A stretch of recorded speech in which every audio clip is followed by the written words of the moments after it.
But we're gonna go ahead and get into the next issue because that's not only the issue is because I know you talked about Grandpa down here. I know you talked about Yeah, him. Grandpa's but gorgeous. he was recently on the College Game Day podcast talking about what the biggest adjustment is for him going from the NFL to the NCAA, right?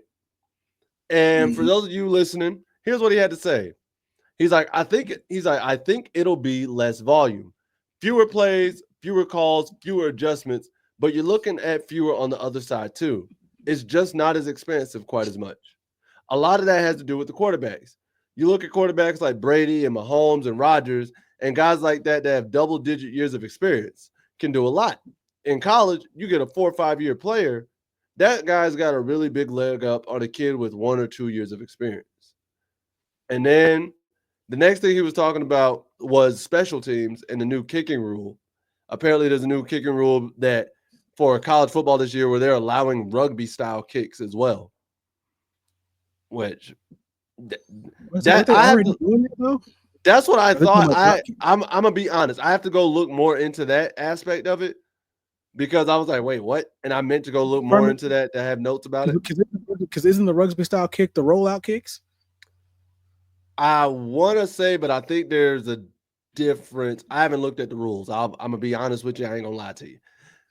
But he said it's an interesting concept. Certainly, some teams in college have done very well with it, and it's just in general the kicking game. The I would say skills of the specialists have improved dramatically both in college and professional football. We know Bill takes special teams very seriously. So, my question to you, based off the noise that he's saying, like, A, there's a big difference between experience and youth, essentially, because you have fewer plays. Do you think that's going to lead Bill to trying to recruit more experienced guys in the portal, or do you think he's going to stay committed to try and getting freshmen or high school seniors to buy into the program and stay for 4 years? I think I think he's going to try to do both and try to find some kind of balance with it. But I think he's probably going to lean more into relying more on like his juniors and seniors and trying to keep them in the program. So that way, when he does have newer guys come in, he already has that kind of leadership and people that he's like, hey, we can start. This is what we got. This is who we're here. So I don't have to worry about having to build up new guys as often. So you By think comparison, it's it's like sure he's going to go and recruit some experienced guys from the portal mhm. because if you don't, like honestly, if you don't, the success, like the area, the percentage of success that you'll have is pretty low unless your name is Dabo Sweeney. Like Mhm. unless you're able to get people to buy in like Dabo, is your chances of being a successful program continue to drop every year if you don't hit the portal So you because you're think missing he's your going to own. have a system? So you think he's going to have a more old school system where, yeah, you may come in as a freshman, but your likelihood of getting playing time is probably going to be, unless you're just superstar balling out, probably isn't going to come as much until you've gained that experience, understand the concepts fully, and you're ready to Right? hit the Because ground running like a junior and a I think senior. that's how he's going to treat it. Sure, I think he's going to go and dip into the portal for players and for positions where he needs the experience more. Like if you have a, let's say you go into the season and you have two freshman defensive tackles because your more experienced guys are gone or graduated. I Yeah. see him drawing through the portal to try to fill that with more experience because I need the experience.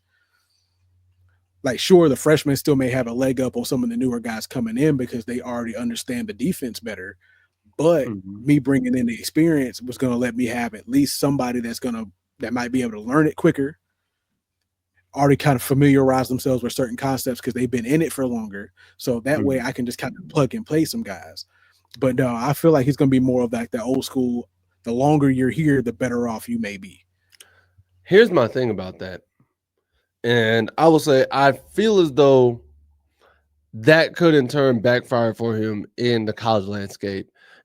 And I say that because a lot of these kids nowadays, you and I both know, They want to Mm. play now. They want to start now. We've gotten to the era of, oh, I was a 5-star, 4-star, balling out at my school. This coach promised me I could start right away. And let's be honest, that's a little bit of an ego because we all had that dream. You want to be a freshman starting with the juniors and seniors. Boom. Right away. You're impatient. You're 18-year-old, 17-year-old, 18-year-old kid who's impatient and you feel like you can prove yourself and you're good enough right now. And sometimes you don't see the long game and the waiting game and what coach is trying to prepare you for. And so with that, I think it could bite him in the butt because he's going to lose, I'll say 30% of whatever freshmen he recruits and brings in each year Hmm. just based off, oh, coach ain't gonna play me anyways. He's talking about some buy into the system, and he's talking about I'm not gonna play till junior year when he promised me I was gonna get my chance to shine. I'm gonna just go over here to Florida. I'm gonna just go over here to Oklahoma State. I'm gonna just go over here to BYU and ball out and do my thing. Which, as a young athlete, hey, if that's what you feel is best for you, do your thing, King. Do your thing. I'm not gonna stop you. But I feel as though that mindset and that idea had a time and place, but I don't know if it's going to survive now. Now, if there's anybody who can make it work or bring it back, who can make it work It's, or at least bring it's gonna be Bill. it's Bill. Because I can't deny the And man's a great coach. If there's anybody who can bring that mindset back to coaching and getting kids to buy into a system in collegiate football like that, rather than just immediately running away and transferring, and I know not everybody runs away when they transfer. Some transfer for good reasons, family reasons, so on and so forth. I'm not talking about them kids. I'm talking about the kids who legit feel entitled and transfer just because they didn't get their way. and like and no, and I don't doubt, and I agree. Like he's gonna lose some guys every year because it's just gonna happen. I think the thing, but I think the upside is, yeah, he's still gonna have to go into the portal to find some experience in the portal. It's just gonna have to happen. But I think the best part about what he's probably going to do is, yeah, though I'm having to bring experience in, is still a competition with the guys that are here. Yeah. Like the level of competition and the level of opportunity that you can get through this competition, even with the experience coming in, doesn't change. If you were a sophomore this past year sitting behind a senior or sitting behind a senior and a junior and both of them left, then no, your opportunity to be the starter is still the same, even if I bring in another junior or another senior from somewhere else. Because at the end of the day, you still know the playbook better than them. They still have to learn it and get adapted to it. But if you don't make the most, You should know the playbook better. you should know it better. But if you don't make the most of your opportunities, then yeah, he's gonna. He does. Then he's just gonna beat you out for the spot. But we also know the politics in certain things.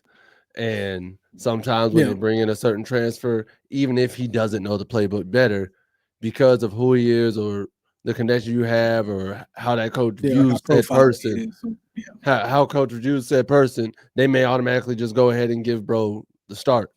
Because one thing they always talk about is like, oh, hey, as soon as a transfer comes in or somebody new, all right, just want to reiterate, everybody's gonna have to earn their spot out here. Nothing is given.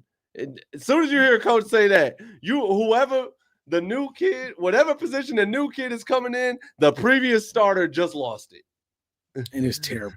Is And it? to be honest, and I think the upside in Bill's favor, and the upside for Bill is a lot of the players have had very good, like very high talk about. Like they talk very highly of him because talking with, let's see, from Christo Kelly said, I mean, maybe at first when you see him, because people asked him, it's like it's intimidating.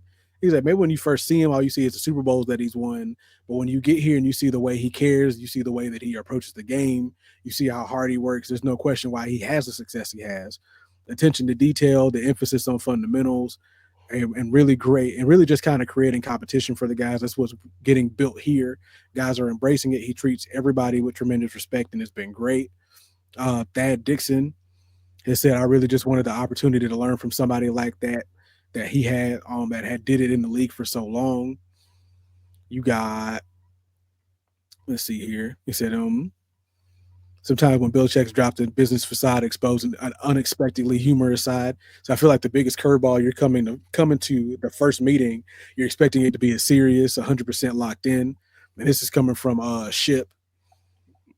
So yeah, it'll be. He say he said he comes in and he introduces himself and then he busts a joke. That's the second thing he said. So Hardy pointed out that vibe too. So there are times he'll just crack a joke out of nowhere and just him being kind of monotone sometimes will make those jokes so funny, which I Oh yeah. agree with because Oh the yeah. Listen, monotone from what I he's been saying is crazy. guarantee I guarantee Bill Belichick is probably hilarious. I have a feeling Bill Belichick is very hilarious. And he unintentionally has great comedic timing. I feel like he does. Oh yeah, and somebody He said has still noted it. It said Hardy even noted is mingled amid the work, such as film sessions when there's no hiding when Bill highlights a mistake. So I loved having one-on-one conversations with him. It's cool to see and meet him personally because you grow up and see him on TV and everything, and he's just a completely different coach and the guy when you get to be around him all day, and it's cool. So yeah, for so I sure. think that's going to help him out in the long run, especially with keeping some guys there. If he continues to have the impact that he has now, then you won't really Mhm. have to worry about too much turnaround. Like you're going to have it regardless, because there are going to be some guys that want to leave for one reason or another. But I think that he's going to have more guys buying in and wanting to stay, similar to how Dabo has a lot of guys at Clemson wanting to stay and not transfer out. True.